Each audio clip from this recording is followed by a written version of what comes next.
Great news for the country. I mean, remember what the Democrats were trying to do, Maria.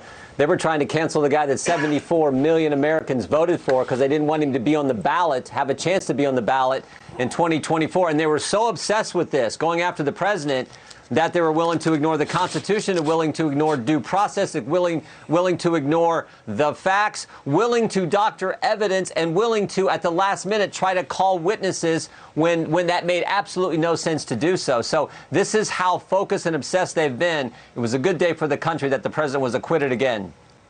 That's exactly why they pulled back, because our side we would have called the sergeant of arms. We would have called Officer Sun, the former head of the Capitol Hill Police. We would have called Speaker Pelosi, because ultimately she's the person in charge at Capitol Hill. She's the Speaker of the House, and she's in charge of everything around Capitol Hill. Look, Maria, there are some key facts that the Democrats didn't want to talk about, like the fact that the pipe bombs were discovered before the president's speech, like the fact that the FBI knew there was a planned attack, like the fact that the president said peacefully and patriotically make your voices heard, and maybe most important, the fact that they didn't want was Officer Sun had asked for the National Guard to be present there beforehand. So the reason they pulled back is we were going to call those witnesses. And I would agree in part with Mr. Dershowitz. It was a great day for President Trump and a great day for the Constitution.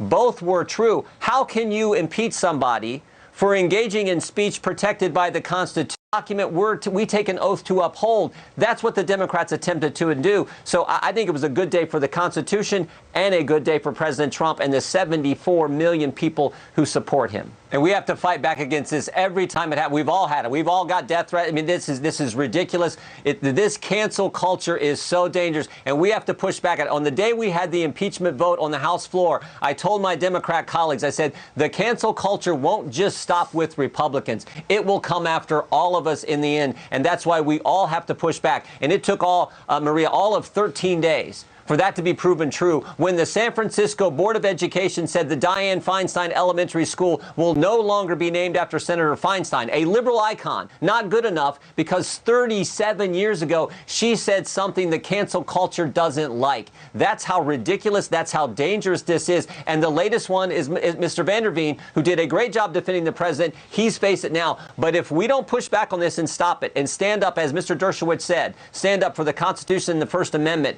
it will only get worse. And so this is the number one issue for the country to address today. We will reintroduce our bill that gets rid of Section 230. The Republicans on the Judiciary Committee, we introduced it last Congress. We will do that again.